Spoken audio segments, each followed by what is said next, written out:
In obituary, it's supposed to be the final word, right? The summary of a life. But what happens when that summary is basically a cover-up?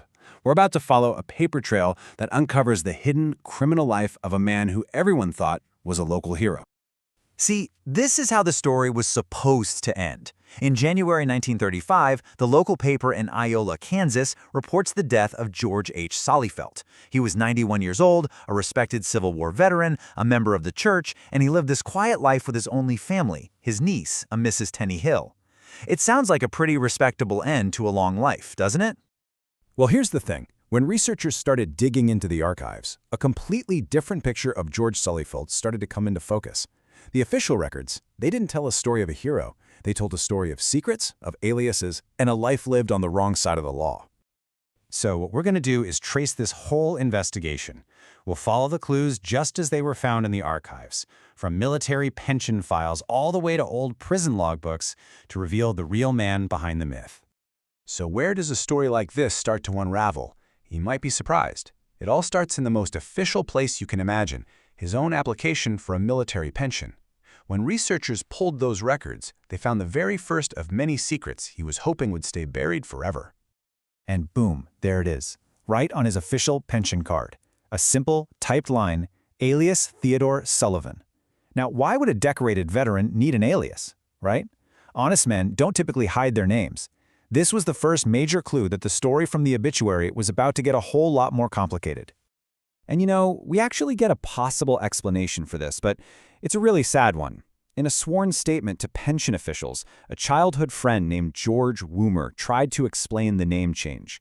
He basically suggests Solifelt might not have even known his real name, a casualty of a rough childhood where he was bound out, which meant he was sent to work as an indentured servant. And look, this is the actual paper trail we're talking about. This isn't just a story. It's a real handwritten document from 1896. His friend Woomer even says, "We were boys together, drove boat together on the Penns Canal." So this alias wasn't just some footnote. It was a window into a painful past long before he ever became a supposed hero. Okay, so he's got a secret name. Fine.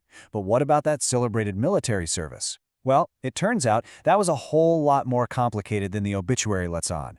His official service record, it tells two very, very different stories. All right, first up, let's look at the heroic side of the story. The official records? They absolutely confirm that George Solifelt was indeed captured during the war. This fits perfectly with the image of a long-suffering veteran who served his country with honor. Then it's not just some line in a file. We've got proof from a guy who's right there with him. This is from a letter written from a Confederate prison by a fellow soldier, Joseph Tice, and it was published back in their hometown newspaper. He lists George Solifelt by name as being captured with him. So far, so good.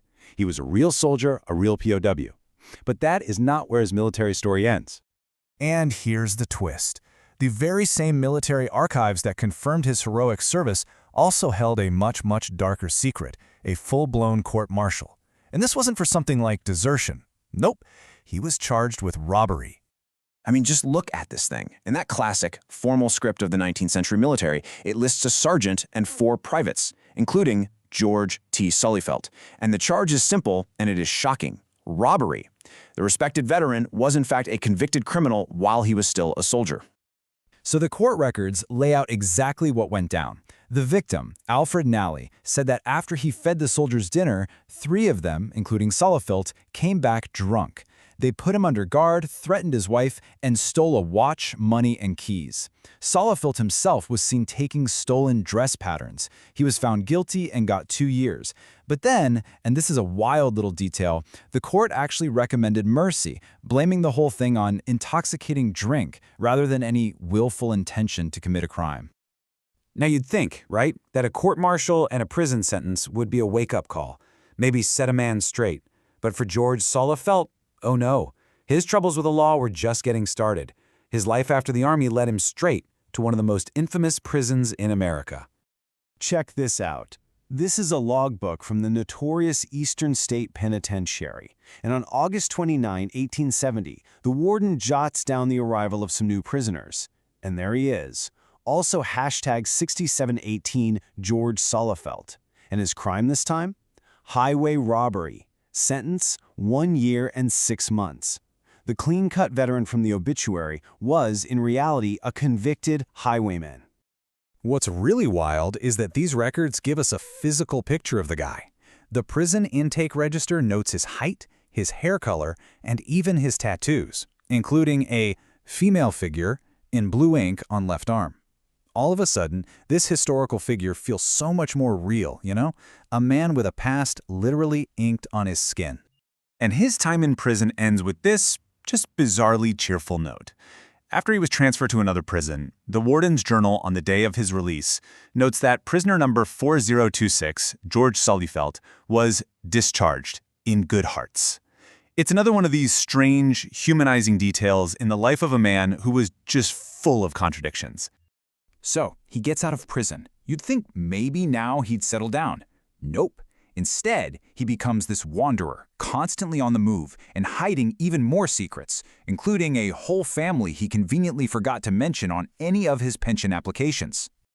And then researchers find this, a tiny little clipping from an Ohio newspaper in 1902, and it's another bombshell. It shows George, now 58 years old, traveling with a 32-year-old wife, a woman he never ever declared to the government, and they were entirely destitute, relying on charity passes to get to Kansas. So much for that story he told about being a successful farmer and rancher. And if you want a picture of just how restless this guy was, look at this.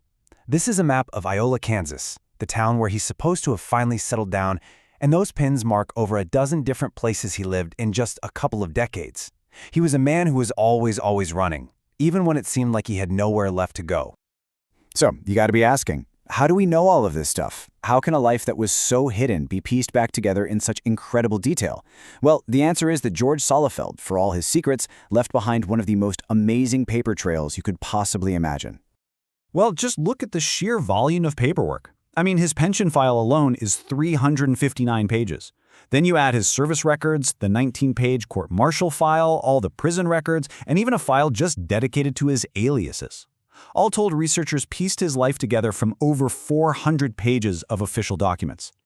And this is what it all comes down to. It's not just numbers on a screen. It's real, physical history, stored away in archival boxes just like this one.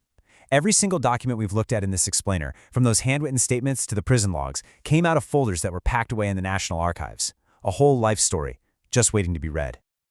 So, after all that, we're left with the big question. Who was the real George Solifelt? Was he the troubled orphan, the war hero, the petty criminal, the highwayman, the wandering husband? Or was he the quiet old uncle who lived out his final days with his niece, Tenny Hill? The records tell us he was all of those things, but they can't tell us why, and they certainly can't explain the biggest mystery left. Was Tenny Hill really his niece, or was that just the final secret of a man whose entire life was a carefully constructed story?